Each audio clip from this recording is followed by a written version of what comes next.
Aljamain Sterling versus Yusuf Zalal takes place this weekend, and it's got me thinking about the featherweight division. There are currently 3 fights, all including top 10 guys. Arnold Allen versus Melquizael Costa, Steve Garcia versus Diego Lopez, and the aforementioned Aljo versus Yusuf Zalal. So, what we are going to do in today's video is one by one predict the outcomes of these fights, matchmake the rest of the top 10, predict the outcomes of those fights, and then once the winners of the 6 fights listed have been predicted, we are going to matchmake them over and over again until we find the latest #1 contender that currently sits in the featherweight division. So let's start with Aljamain Sterling versus Yusuf Zalal. In my opinion, Aljo is just too big and too strong on the ground. His jiu-jitsu is too good.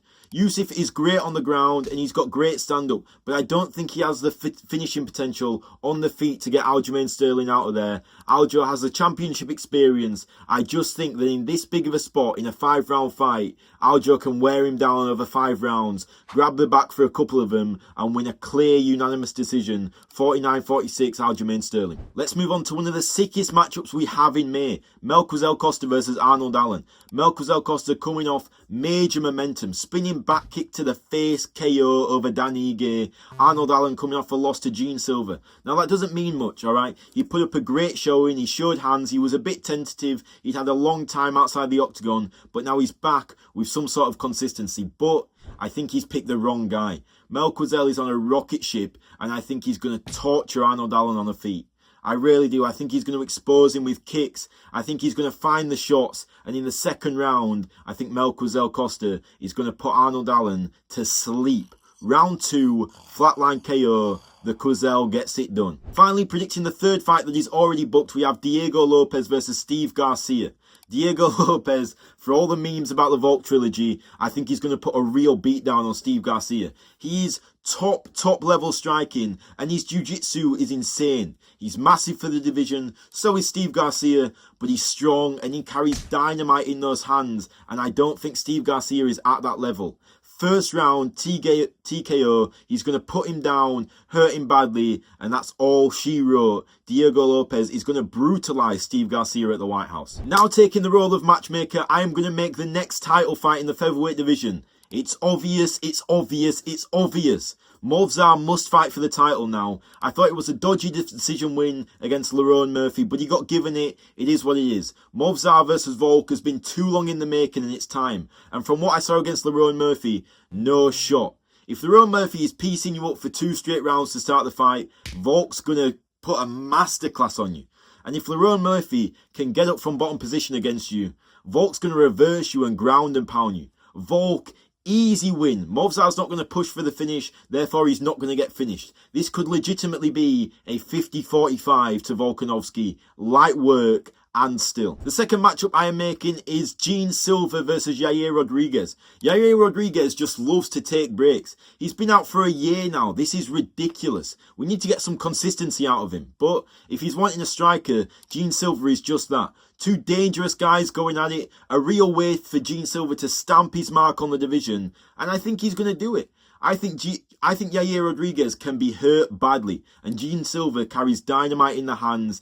Beautiful technique. Do I worry about the kicks on a shorter opponent for Gene Silver? Yes, I do. Yair Rodriguez is always dangerous, and he puts up wars against the best in the division. But Gene Silver grows into every fight. You saw it with Arnold Allen. I think by the end of the second round, he's going to pick up the pace. Kind of a Volk-style finish. He's not going to dump him, but he's going to press him up against the cage, hurt him badly, and Yair's soft body's going to fold. Putting my matchmaker hat on again, I'm going to make Aaron Pico versus Kevin Vallejos. Now, does Kevin Vallejos really want to look down in the division when he's on such momentum to the top? No. But I think so many fights are booked. I think I want to see that Gene Silver fight later on in his career, the rematch run back. It was great the first time. I'd love to see it again, but just not right now. Aaron Pico re-established some momentum after getting flatlined by Lerone Murphy.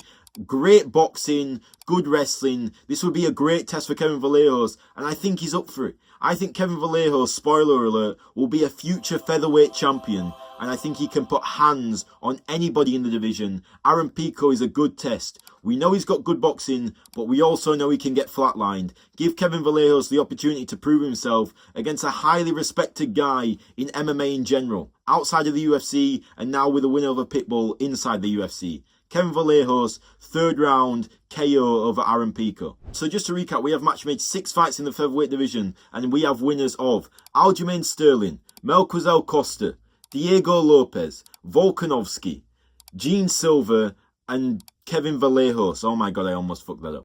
Given these predictions, we are going to move on to the second round of matchmaking, where we will matchmake all these 6 winners against each other. Starting with Aljamain Sterling versus Gene Silva. These guys are in a tricky position where they're going to have to wait after their fight. They're probably both going to call for a title fight if they win one more fight. But the reality of divisions now is they're harder than you thought they were. We went for a time where it was really easy to get a title shot. We need to cut that shit out now. Aljo versus Gene Silva for a clear #1 contenders bout would be amazing to see. Aljo, I do think he's got the grappling advantage, but Gene Silva is on a rocket ship.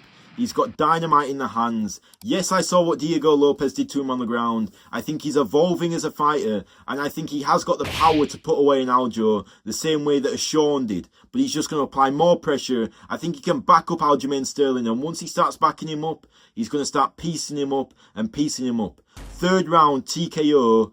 Gene Silva beats Aljamain Sterling in a #1 contenders bout, which obviously means that he will be next in line to fight Volkanovski. Next matchup is Melquizael Costa versus Kevin Vallejos. 2 ascending superstars in the division match up when they are both ranked, probably at that point inside the top 7 of the featherweight division. That will be an absolute banger. I cannot wait to watch it. I hope they make this fight. And in this fight, I think Kevin Vallejos' boxing is going to be a little too crisp for Melquizael Costa. I think the kicks are going to get blocked. I think Kevin Vallejos has an Ilia Topuria-esque style where he can handle kicks oddly well given his stance. I think he's going to block the kicks. I think he's going to be able to strong arm Melquizael Costa in grappling exchanges. And I think up against the cage, he's going to put his lights out. First round, flash knockout for Kevin Vallejos. Lastly, for my second round of matchmaking, I have Diego Lopez versus Lerone Murphy. Hopefully by this point, Lerone Murphy is back from injury. I know he's got to take some time out. Diego Lopez now has to go through the ringer. You do not get 2 title fights, the second one very undeserved, and then get straight back into title contention. It just can't be how it works. But I do think a name like Lerone Murphy would be a great win on his resume, and I think he's got all the tools to do it. He's got the grappling, he's got the striking, and he's got dynamite. I know Lerone Murphy is very well-rounded, but I saw Dan Ige drop him on the feet. If I can see Dan Ige drop you, I can see Diego Lopez putting you out cold. Third round TKO. Wow, there's never been so many finishes at featherweight. I'm starting to believe these predictions are bullshit.